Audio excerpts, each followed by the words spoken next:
Good morning. It's a little bit chilly here in New South Wales at the moment. It will warm up throughout the day, but it's a little bit chilly. So I'm in the car to stay warm, but also do this video. So this morning I was looking through some of the Facebook questions. So, every so often I just scroll through Facebook.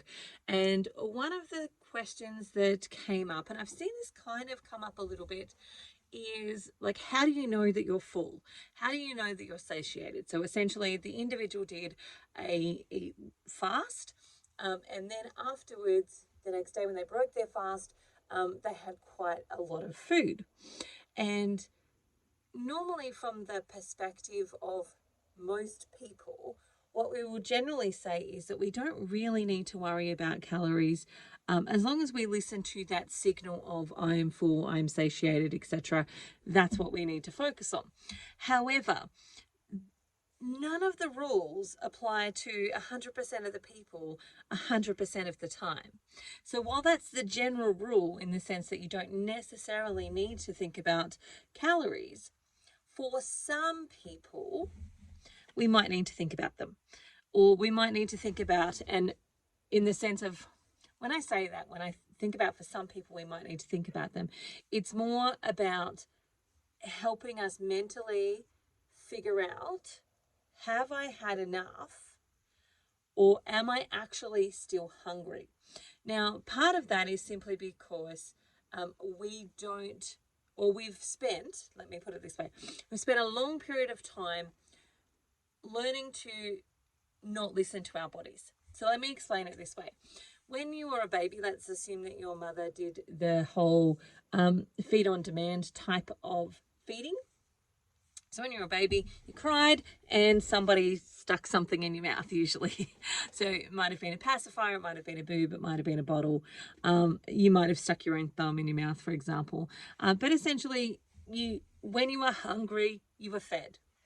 But what happens along that line, and this is what happened for generations prior to demand feeding making a comeback, is that there was scheduled feeding. So for some hospitals, for example, you put on a schedule of feeding, and that schedule is every 4 hours or every whatever number that is, so that you get used to eating at a certain time. Now, for your demand-fed babies, they keep that signal of I'm feeling hungry, I'm going to cry, it's time for food, feed me. But even those babies start to transition, because as they start to get introduced to solids, as they start to actually get meal times, then we start to move away from I'm hungry right now and eating in response to hunger, and we move to it's time to eat. And I have learned that if I don't eat what I've got here now, it's going to be a long time before I get to eat again. And so we overeat in those meals that we weren't hungry for to start with, because we don't know if we can make it to the next meal, and or that we'll like the next meal, before we're actually feeling that discomfort of hunger. And so we untrain ourselves, or society and our cultural practices and so on, untrain us to eat when we're hungry and to recognize satiation. And so for some people who have had that experience for a long period of time, where they've been overeating at meals, maybe they've had a parent that said, if you don't clean your plate, well, there's starving kids in Africa, and or you don't get dessert unless you eat this, blah, blah, blah, etc. All of that stuff helps to condition us to let go of and forget what real satiation feels like and what real hunger feels like. So for some people, they've stretched their stomachs to the point that they think that a really stretched stomach is actually, okay, now I'm full. Now that I cannot fit any more in, I'm actually full, or satisfied. Let's use that word. Whereas other people who maybe haven't stretched out their stomach, maybe haven't had some of that social conditioning to the extent of other people, haven't stretched their stomach as much, and therefore get the feedback a lot quicker. There's also a whole bunch of stuff included in that, like dopamine, for example. If you've used food as a coping mechanism, as a mechanism to hide from your emotions or to feel good because you're not feeling good in your life, then you'll also eat until you get enough of that dopamine hit to make you feel good. And if you're not getting it in one way, you look for it in another way. And food tends to be the most socially acceptable version of that, the most socially acceptable way that we allow people to kind of shove their feelings down, to hide from their feelings, to actually squash that all down. So when it comes to this perspective of how much is enough and how do you know, for some people, we actually need to track so that we can mentally go, I can see I've taken in enough protein, I've taken in enough fat, I've consumed nutrient-wise what I need to actually keep me satisfied and sustained. And the other stuff that I'm feeling, like this niggling for food, which is not, I know that I'm not hungry because I've actually eaten, I know I've got food in me, is often an emotional hunger. That we're often hungry for some type of emotional release, some type of emotional fix, etc. And so what we need to do is ascertain the difference and work out which one's which. And that's where tracking can be really helpful. That's where actually writing down what you've eaten and tracking your calories, tracking your macros can be helpful. Now, in saying this, I personally don't think people should do a non-food fast, so a water fast, for example. I don't think people should do a water fast until a certain time within their actual journey. Now, some people will do things early because they want to like smash through things. They've got willpower to food, like they can do that. But personally, I think fasting should come out of the place of satisfaction, the place where we've filled up our nutritional stores to the point that there is enough that we're not hungry for things. Because if we fast, for example, and we haven't filled up our nutritional stores, so we're still depleted in magnesium, we're still depleted in chromium, we're still depleted in choline, we're still depleted in a whole bunch of different types of minerals, etc., then you're going to continue to get hunger signals from your brain until you fill up those depletions. And that then is where the willpower battle and the challenge comes from. Because if you are internally, biologically craving for nutrients and you're depleted in those nutrients, and then you are starved of some availability of nutrients, then your body is at some point going to crack. At some point, it's going to override your signaling and send you this hunger signal, where it is consistently hungry and asking you to eat food because it's nutritionally depleted, minerally depleted. And I say minerally depleted because that tends to be the space that most people are depleted in. And that's where I would be looking at things like colloidal minerals, really good quality salt, etc., to bring those minerals in along with your animal-based products. There are a couple of other moving parts within that, like we might need to look at the digestive system. Are you actually absorbing the stuff that you're putting in your mouth? Like, is your acid in your stomach too low to actually break it down and actually make it absorbable for you? Do you need to expose your body to more of it? And so for me, when I think about fasting, I think about it from, it should come out of a natural place of, I'm just not hungry anymore. And it's easy for me to do a fast. Now, you might stretch that out a little bit. So, for example, you might be able to easily do an 18-hour fast and go, I'm just not hungry. But occasionally you might go, actually, I want to move to that next level of healing.